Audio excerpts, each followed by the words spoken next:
I want to promote a seminar that I'll be having on December the 4th at 10 a.m. on the Zoom platform on the internet, which will cover another technical topic of the bench press. This time we're going to go over the liftoff, the handout, the set or the locking the shoulders in and accepting the weight, and finally the breath and the inhalation and what you do with that after you've got that air in there during the lift. So four things we're going to cover, but what I want to stress right now in this video is the importance of such a thing. Why hold a seminar on just the handout? And I've got a lot of reasons, and I'll probably make more videos, but let me give you one thing to think about that maybe you have, maybe you haven't. Well, maybe I'll give you more than one thing. But one reason to take this seriously, to take the liftoff seriously, is that it is something that you don't fully control. Your liftoff man does a great deal of the work if you're getting a proper liftoff. And we'll go through the entire setup of the liftoff, the handout, and the traveling, that craning out of the weight to you to proper position. The idea is you just want to lift up and down. You don't want to take the bar from behind your head, pick it up, and then drag it with your shoulders out to the bench position. I mean, that's just a lot of wear and tear in training and in big lifts that you don't need to do if you have a proper liftoff man. So we'll teach the liftoff man my technique, not my technique, the technique I prefer. It's really my liftoff people's technique that they perfected that I'll be teaching. And it's the liftoff that I use when I lift off to somebody else, though. So I guess it is sort of mine now because I do it. But I didn't come up with this. This is a bunch of guys that lifted off to me as I was coming up, and they figured out a way to do it extremely well. Because I don't want to do a lot of work and waste a lot of energy when I get the bar lifted off to me to get ready to do the bench press. I'm going to save all that energy for the bench press. But getting back to the importance of this and the fact that you don't control it, it doesn't belie that dependence is bad. That you should learn how to take the lift off yourself. You absolutely shouldn't. In fact, there is no way, in my opinion, to be in correct benching position and lift the bar out to yourself and drag it all the way from behind your head out to the benching position over your chest. That's an impossibility with hundreds of pounds pushing down on you. You're going to get caught with your shoulder blades in the wrong place. But that's I've covered that in another seminar.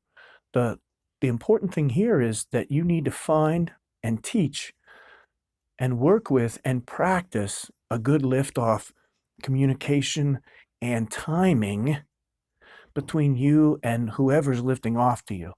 That's a hard sell to show up at a meet and say, hey, can you lift off to me in the back room when it's my turn, and try to tell them in a few minutes how to do that properly. It's better for you to take somebody with you that knows how to do it. And there's a lot of other things we'll cover, such as the jobs of the handler and liftoff person, one of which is to drive you to the damn meet so that you don't have that stress.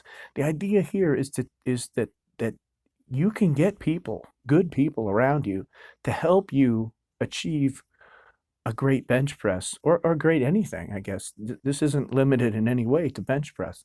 Getting good people around you is a pretty solid concept in all of sport and business and life. But it's particularly important because you can't do this alone. And if you think you can, you got another thing coming, and you've got a lot to learn because you can't. You need a liftoff man to do it well and to do it at your best. Sure, you may be strong, you may do very, very well in competition without a liftoff man, doing it all on yourself. You may take some pride in that autonomy, but you will not be at your best. That's just a plain fact. You may win, you may get a record or two even, but you will not be the best you could have been if you had learned to use a liftoff man. So we'll be covering like everything I can possibly think of to get a good lift off. And I'll be teaching a method and uh, going over a little bit of extra things that come after the liftoff when you accept the weight onto you before you take that last or as and before you take that last breath, before you begin your descent of the bench press stroke, the eccentric down to your chest. I hope that you understand that the reason that it's important is not just to be your best and to be in good position and to be in proper position, but I hope you understand that it's important that you work with somebody, that this part of it is a team, it's a team thing at this point. And if you fail to recognize that, and it's all me, my, I, you're going to be less than you could have been if you had people help you. That just makes sense. If you get a little help, you can probably do more than if you try to do everything by yourself. But this is one thing where that becomes absolutely clear. And if you've competed before and gotten a bad liftoff, even from a good liftoff guy, if they've made a mistake, you know how critical that can be when you're at your max. When you have a weight on a bar that is a little bit beyond your old limit and you've never lifted it before, that's the most important time to have a good liftoff and for things to go smoothly. You can get a bad liftoff if you're warming up or if you're taking an opener. You can muscle through those things, but you can't muscle through your very, very, very best. There's no more muscle. You're using every bit of muscle to lift the weight. And if you are out of position, you'll miss that lift. Because by definition, if it is your true max and it's a new level for you, a new PR, a new personal, a new place that you've never personally been before, it takes everything you've got. And one of those things it takes is good positioning. In fact, it takes perfect positioning. And you can't get perfect position if you don't have a liftoff man help you get there.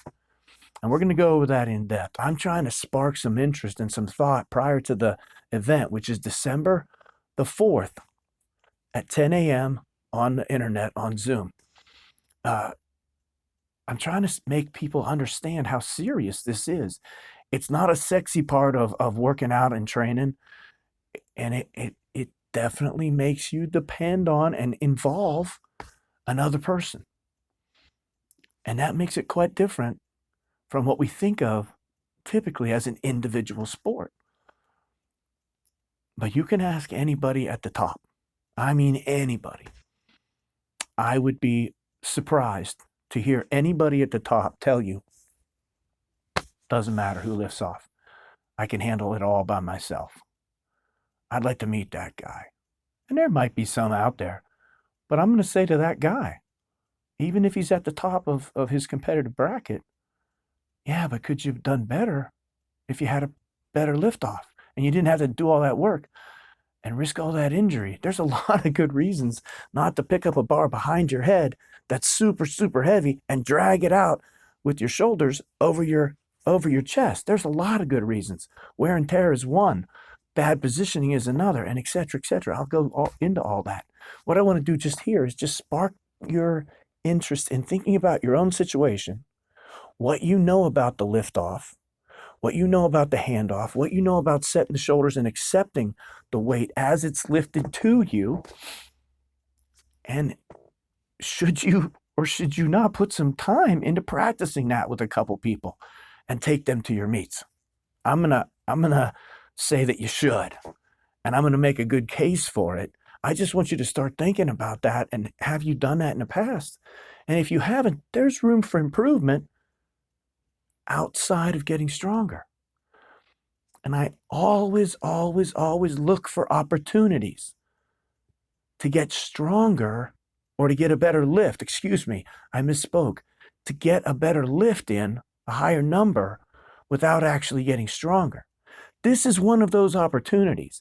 Improving your timing and smoothness of your liftoff and perfecting that position is a way that you might be able to improve if you haven't done it yet. And by improve, I mean bigger numbers without getting stronger, without training it in. And there's lots of other ways too. And, your attitude, et cetera, your diet, your sleep. But you should always, always, always be on the lookout, searching even, not just aware of it if it crosses your path. Go looking for ways to increase your lifts without getting stronger. You know your program and your strength training, but what are the things that you're missing? And I'm gonna bet that for a lot of you, getting a good lift off, getting a perfect lift off, is something you may have overlooked. Even if you haven't, you think you got a pretty good one, I would still attend this seminar and see if you can pick up anything that's going to improve it. Again, improvement without getting stronger. You can always hit the gym. Keep on pounding it, get big muscles, get big and strong. But what about your technique? This is part of that technique that often goes overlooked.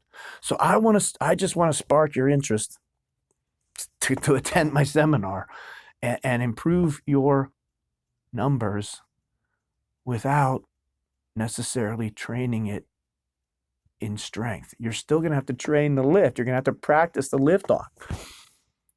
But I hope that sparked your interest. And I hope you think about it. And I hope you consider coming to my seminar on December the 4th at 10 a.m. on Zoom. If you would like to, you have to contact at marshalllee.strong. And that's MarshallLlee.strong. And leave a message about, leave him a message there that you want to be part of this and maybe learn something. And if not, if everything I say, which I doubt, you already know, then you've got a pretty good thing going for yourself. But it's good to be validated. So I hope to see you there. December 4th at 10 a.m. At marshalllee.strong. Thanks.